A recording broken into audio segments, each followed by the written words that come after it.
Imagine living in a world where colors help us understand our emotions and reactions. Welcome to the fascinating world of zones of regulation colors. These hues are more than just pleasing to the eye, they're a captivating way of understanding and managing our emotional responses. Each color represents a different emotional state, from the calm serenity of the blue zone to the fiery intensity of the red zone. But these aren't just random associations, oh no. The zones of regulation is a framework developed by an occupational therapist, Leah Kuypers, to help individuals gain skills in the area of self-regulation. It's all about understanding your emotions, managing your internal states, and reacting in a way that's socially acceptable. It's a powerful tool that's been adopted by schools, therapists, and parents alike. So let's dive in and unravel these mysterious colors and what they signify in the emotional spectrum. First off, we have the blue zone, a serene and calm space. This tranquil zone represents a spectrum of states such as calmness, sadness, tiredness, even sickness. When you're in the blue zone, you're in a state of low energy, a slower pace. It's like a cool, quiet morning or a gentle wave lapping at the shore. Now, why is recognizing the blue zone important? This zone is a clear signal that your mind and body might need to rest or rejuvenate. It's an essential part of the balance, the ebb and flow of our emotional lives. Whether it's curling up with a good book or taking a peaceful walk, the blue zone is where we go to recharge our batteries. Understanding and embracing the blue zone can lead to better emotional control and overall well-being. The blue zone is a place of rest and self-reflection, a zone that allows us to recharge and regain our strength. Next up we have the green zone, the zone of balance. This is the zone where we all aspire to be. It symbolizes feelings of tranquility, contentment, and focus. It's that state of mind where you're not just okay, but genuinely good. Imagine walking through a lush green forest, feeling the calm and peace of nature. That's the green zone for you. It's where you're at your best, ready to learn, ready to engage with the world around you. It's the emotional state that allows us to be productive, to connect with others, and to feel truly alive. So, when you're in the green zone, you're in a state of emotional equilibrium. You're not too high, not too low, just perfectly balanced. It's like standing in the middle of a seesaw, perfectly centered. The green zone is a place of equilibrium, where we feel balanced and ready to face the day. Now, let's move on to the yellow zone, a zone that's a bit more energetic. Often we find ourselves in this zone when emotions start to rev up. This is the home of feelings like excitement, anticipation, fear, or anxiety. It's that jittery feeling before a big presentation, the butterflies in our stomachs during a thrilling movie, or the restlessness before a significant life event. The yellow zone, however, is not inherently negative. It's a space where energy is high and emotions are heightened, but still within our control. It's a signal, a call to action, if you will, alerting us to the fact that we need to exercise control over our feelings. It's like a traffic light turning yellow, urging caution and readiness to stop if necessary. The key to navigating the yellow zone is understanding its purpose. It's a reminder that our emotions are intensifying and that it might be time to slow down, to breathe, and to regain control.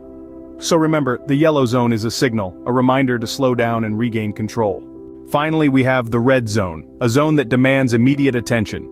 This zone is often associated with intense emotions that might feel overwhelming, such as anger, terror, or even uncontrollable rage.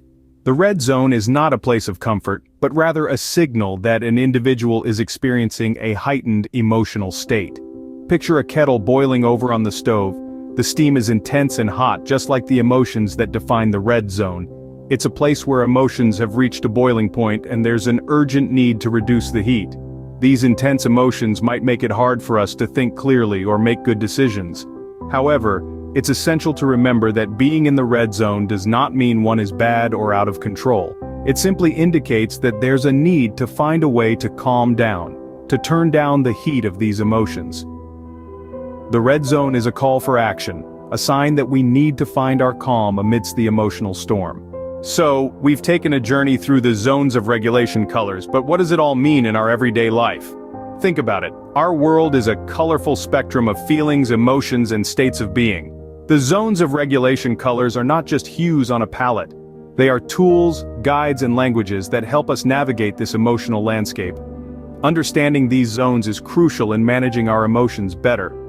Recognizing that you're in the blue zone, for example, can help you identify feelings of sadness, tiredness, or sluggishness.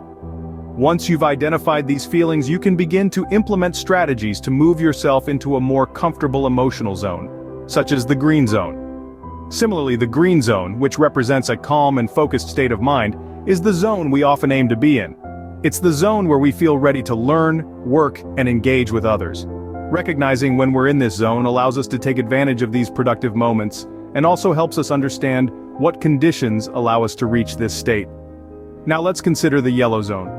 This zone is associated with heightened emotions such as excitement, stress, or anxiety. Being aware of when we're in this zone can help us take steps to calm down and regain focus, preventing a potential escalation into the red zone. The red zone, indicative of intense emotions like anger or terror, is a state we typically want to avoid. However, recognizing when we or others are in this zone is crucial. It allows for the implementation of de-escalation techniques, or in some cases, seeking professional help. In real-life scenarios, these colors can help us understand our emotional responses to situations. They can guide our actions towards ourselves and others, leading to healthier relationships and effective communication.